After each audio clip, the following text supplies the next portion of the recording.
so today we're doing a Dear Authors on pacing. So if you're new to Dear Authors, basically what it is readers chatting with readers about what we like and don't like to see in books. So I post a community tab about a particular topic, and then this is a reading community. A bunch of readers come together and just chat about what works and doesn't work for them. Then I gather the most upvoted or responded to or repeated comments, and we come together and we chat in a video. It's kind of just a fun way for a community of readers to hang out and talk books in a different sort of way. I really enjoy it. So today we're talking about pacing, and I also will have some books to go along with some of these things. I know a lot of people don't love slow burns, whether that be with romance, relationships, or the plot, but I personally love them. For me, those small growths in relationship or intrigue are great as they provide some sense of progress while making the story feel more realistic, as it takes a while for big revelations or deeper relationships to form. This also makes the eventual conclusion all the more satisfying, as you know it all built up over time and all the little moments the author put into making the plot point or relationship fully realized. So I actually think that a lot of people really enjoy slow burn things. I think the difference is that a lot of people will use fast pace and slow pace as sort of this blanket thing. If something is moving along really well at a good pace, then people will call it fast pacing. And if something lags and is boring, then they'll call it slow pacing. I don't think that always paints an accurate picture of what we really mean with these terms. The thing is, whether a book should be fast-paced or slow-paced really depends on what the story needs, in my opinion. So there are a lot of stories that are really action-paced and fast-moving, but still give you time to breathe. Books that have a lot of tension, and a lot of action, and a lot of forward movement, but there's still emotional beats. There's still time for the reader to reflect on what just happened, and for characters to grieve or mourn or have spiraling thoughts. Fast-paced stories done well just means that there's a lot of action, there's a lot of movement, there's constant things happening, but there's still time to breathe. It's not action on action on action. This is an example of a story that does have battle after battle after battle, but we still have moments for Tao to spiral and self-reflect and become extremely fixated. We're really in his head a lot, as well as getting camaraderie with his sword brothers. Spensa is constantly in battle, constantly in training, constantly moving, but she also has a ton of time for self-reflection and for kind of having to face a lot of the beliefs and a lot of the a lot of the things that she's internalized, create friendships, mourn losses. And an absolutely remarkable thing isn't always extremely action-packed, but there's constantly movement in the plot and in what's happening. Things are constantly changing, whether in small ways or in huge ways. But then you have stories like The Secret History, which I just finished reading, which is extremely slow-paced and at times borderline boring, yet there's constantly little bitty things that are happening that make you go, wait, that seems off. Hold on. Is Richard completely a reliable narrator? That person is starting to act a little bit, I'm uncomfortable with them now. Watch your back, Richard. You know, like there's constantly small little movements, small little details that make you go, wait a second, what's happening here? Books like The Outsiders, that's extremely character-focused, but there's constantly forward movement in what the characters are thinking and doing, how they're evolving, how they're changing. Like A Man Called Ove, which is so incredibly character-focused that it's kind of hard to even describe the plot. But the way that character moves and changes through the story, I love that book so much. It makes you so attached to him and fall so in love with him. And as you see his personality and his beliefs and his thought patterns change and grow, and as you see him, it's just such a wonderful story, but it's very, very slow paced, but you're constantly seeing changes and movement in Ove the person. Even The Bone Jar Daughter isn't a fast-paced story at all. But we're constantly changing perspectives and having little movement across the different perspectives in every chapter. and it's so fun. For those more slowly paced books, which are oftentimes my favorite ones because it's where I feel I get so much depth.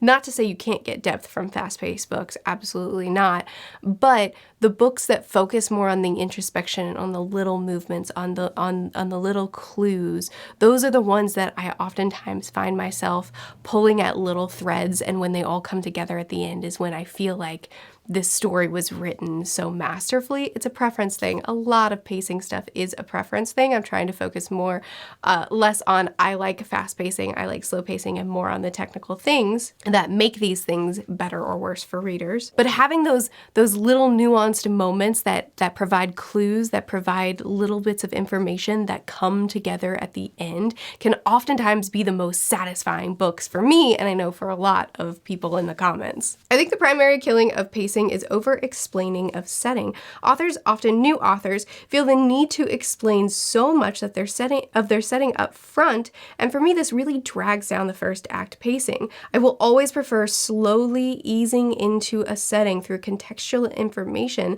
given when it's relevant to diving and sprinting through the setup so that the plot can happen. People complain that Sanderson has slow starts, but imagine if Mistborn started with a detailed explanation of the Lord Ruler and Allomancy for the sake of being able to jump in faster. No thanks. Yeah, so this is oftentimes a detriment for fantasy. A lot of times, so it's kind of a hard thing because you want the story to not take forever to get to the point. What are we doing here? What's our main goal? At what point do we establish what we're trying to accomplish or what this book is about? I'm the type of reader that likes to go into a book not knowing a ton about it. I don't heavily research my books before I read them. I usually just know like very little. And so I'm going into the book a lot of times not even knowing what the main point, what the main thread of the book is. And then I'm just sitting around reading thinking, what are we doing here? What's our purpose here? If the story doesn't get to, oh, this is where we're going quickly enough. But especially for fantasy, a lot of times stories feel like I need to establish the magic system, I need to establish the setting, I need to establish the world class system and, whatever is going to come into play for our characters at the beginning, and then we can get into the plot so that then we can just run at a breakneck pace. And I do very much agree with this, and it seems like there have been a lot of comments that have talked about that beginning pacing and the info dumps, that it can really mess up the beginning, because if I'm reading loads and loads of history and politics in the world and the complexities of the magic system, if I'm reading all that before I even care about the characters, before I even care about what's happening in the plot, then all this information is going to be in one ear out the other. I'll retain some of it, but not nearly as well as if I got to know the characters first and I got a more immersive, experiential kind of setting, kind of experience with the world, and then I'm hooked and I want to know more and I'm looking for more information. I think The Name of the Wind does that extremely well as we go through Cobb's journey to get to the inn before he starts talking to Kvothe, or Quoth. I think I say his name wrong. And really throughout the entire book, Rothfuss divvies out information about the magic and about the world and about the class systems very slowly as it's needed. Malazan as well throws you into the thick of things to the point that it offsets a lot of people, or off-puts a lot of people. Throws you into the thick of things while still giving you little pieces of the world and little bits of information that make you go, what exactly is happening here? And kind of makes you wait an extraordinary amount of time before you can start piecing things together. There's a tremendous amount of intrigue that doesn't get payoff for a while, but at least for me, it kept me reading because I needed some of these answers. I think the important thing here is giving us something to latch onto, like some sort of character dynamic or some sort of mystery or something that is very intriguing, that's very fascinating, that's very exciting. I know for me with Foundry side, just learning that our main character, anything she touches, she learns the history and the information of that thing. So if she touches something, then she knows what hands it's passed through. She knows where it started and the history of it.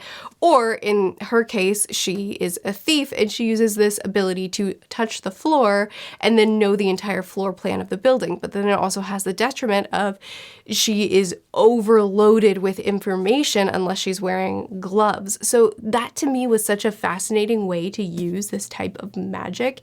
And it had me from the very beginning needing to read more, attached to her and needing to know how she's going to use that. Little things, whether it be magic or setting or world or character things that draw us in and make us want to keep reading, but then divvy out that information slowly so that we're not bogged down with information before we care. I know a lot of people don't like downtime, especially in genres that invoke high-stake conflicts, but I adore it. To me, this is where you really get to know your characters, what's important to them, what little quirks they have, and people they're close to, and why, etc. You can learn so much about someone just by observing how they eat dinner. I wish we saw more of that. The thing is, I actually saw a lot of comments like this, so I'm not sure how much people don't like downtime.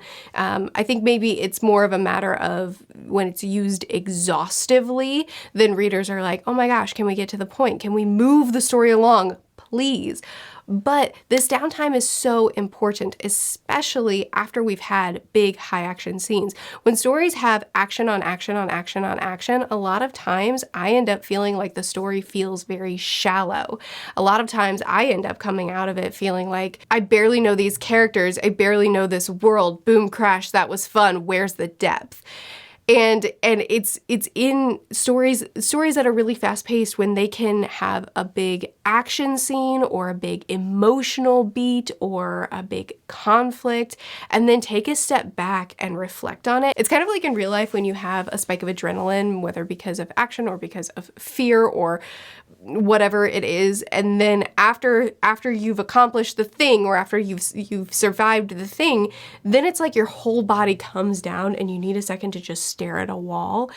I love when authors put that in their books. I love when there's been a really scary moment or a really action, life-threatening thing, and then the characters are coming down from that adrenaline spike and taking a moment to reflect or to talk or just to make dinner and stare at a wall. To me, I feel like I'm coming down from adrenaline too, but when something like a death happens or something like a battle happens or something like somebody nearly was, fatally injured or whatever, and then we just move on to the next thing, unless it's used intentionally, like we're being dragged along with the characters and we're not having a second to breathe with the characters. But if it's just like, I want to make my story interesting, next, then I feel like a lot of the emotion that should come from really intense things I don't get anything from it because the characters aren't taking a second to reflect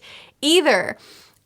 I felt this way a lot with, I don't remember the name of the book now. That's probably good for me because it's a well-loved book, so I probably shouldn't be saying negative things about it. Oh well, I'll put it on the screen. It was a great story. It was a very interesting plot, but I didn't continue on with the series because so many things kept happening that were really intense and emotional and horrifying, and the characters, a lot of times, not every time, weren't taking a second to reflect, and it wasn't sticking with them like I felt like it should have, and so I was left feeling so much less impact from the intense emotional things that were happening because the characters didn't seem to be feeling it at all. For me, that's a really important factor for getting me to be very invested. I think pacing problems are more often a symptom than a disease.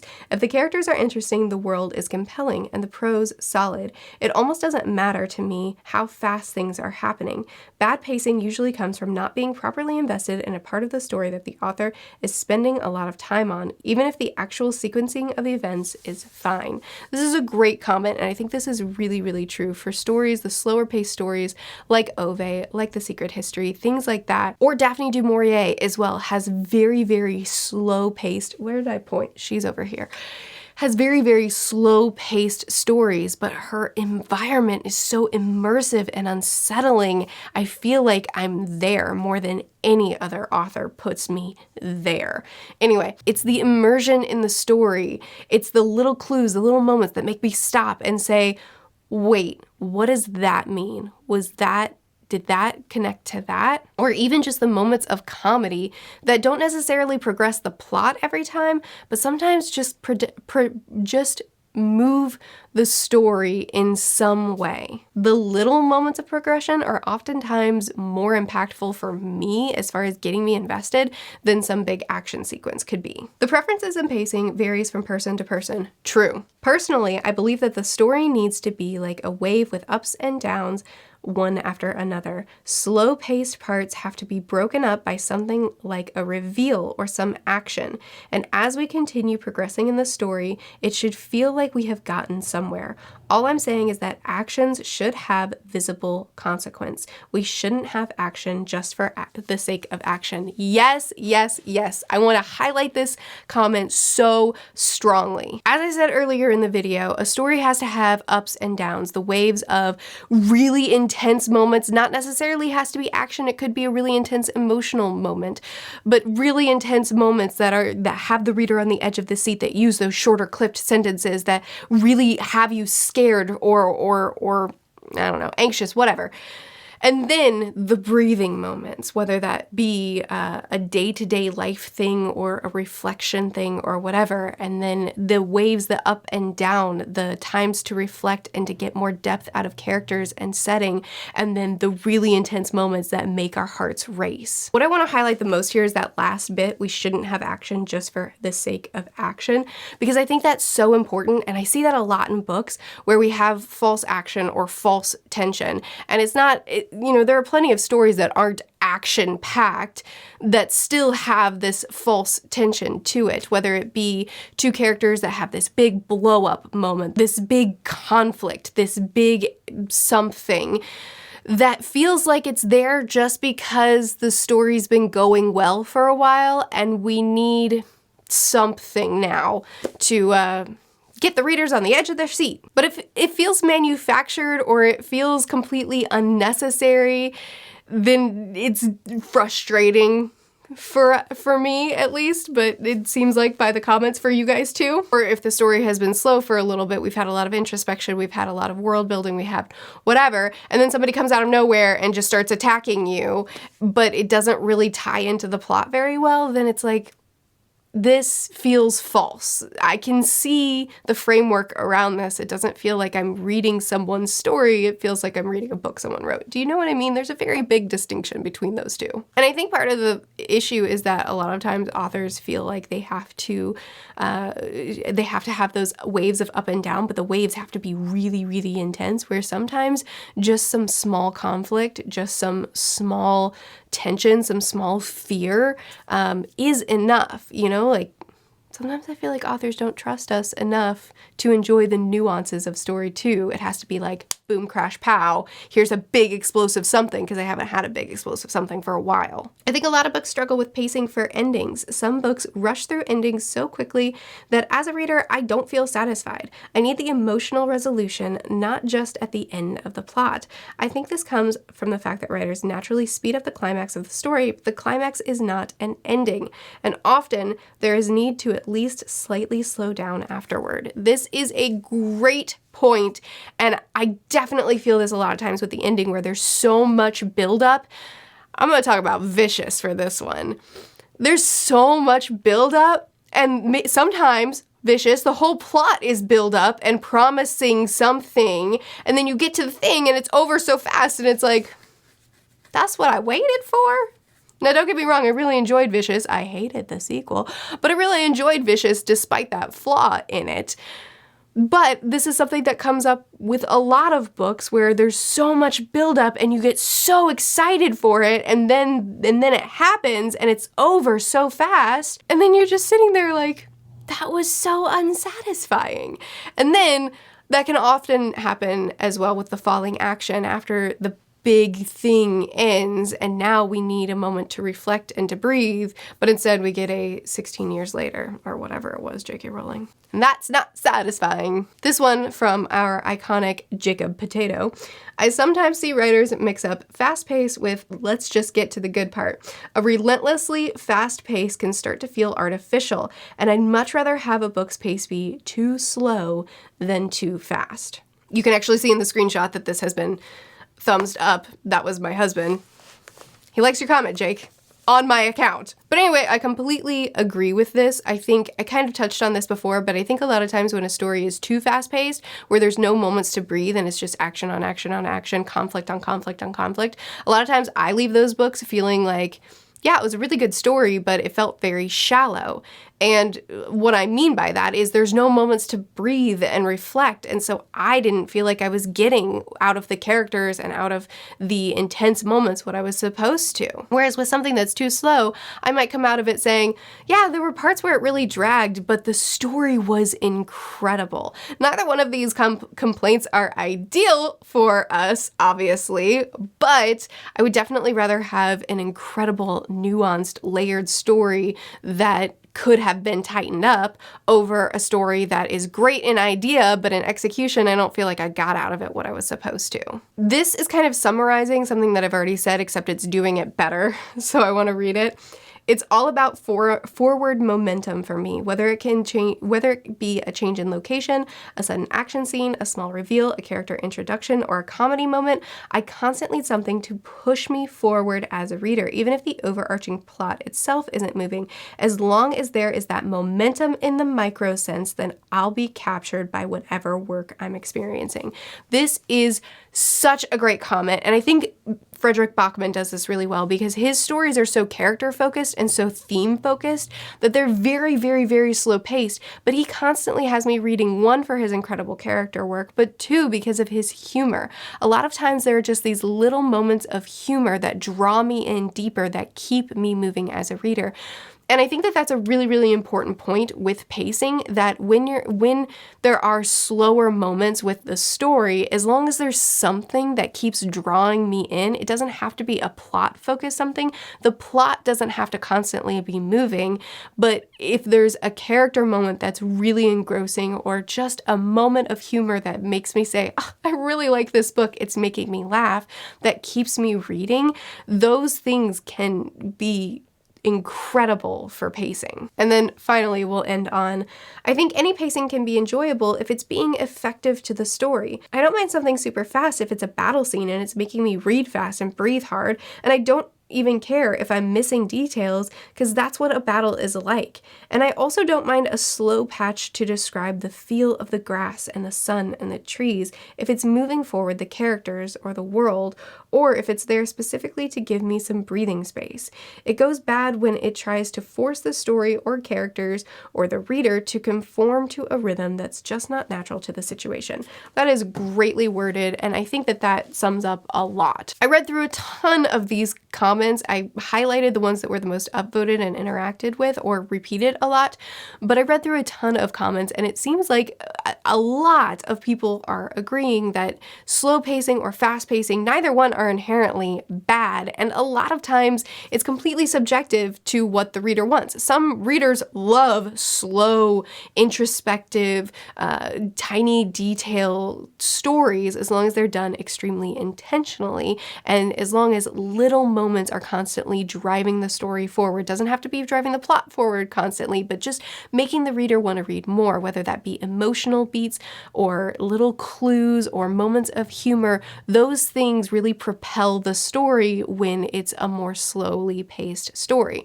Same for action-packed stories. There's nothing wrong with that, and a ton of people loved very, very fast-paced stories, but having moments to breathe and reflect or just live life for a second after something very intense just went down, these things are instrumental in making it not feel hollow or shallow or forgettable, because you have those beats to reflect on what's happened and to soak it in. Really, it's like what the one commenter said about a story needs to be full of ups and downs, and I think a big problem a lot of times is, at least for the more slower paced stories, a lot of times I see this in romance or literary fiction or contemporary, a lot of times I'll see the false tension where it's like, this is a slow story, we're getting close to the end, something needs to explode now. And so a lot of times it'll be false tension, an argument that feels completely manufactured or something like that. And I just think that we as readers can be trusted more than that. We as readers can appreciate nuanced tension and nuanced movement. Same for really fast-paced stories. We don't need boom crash around every corner in order to stay invested. We like to breathe too. Oh, hey there. What are you doing in my house? Don't worry about it. What are you doing? Yeah, but how did you get in my house? You, writing a book? I am! Is the book good? I think it is. I think it's a really good story. You sure about that?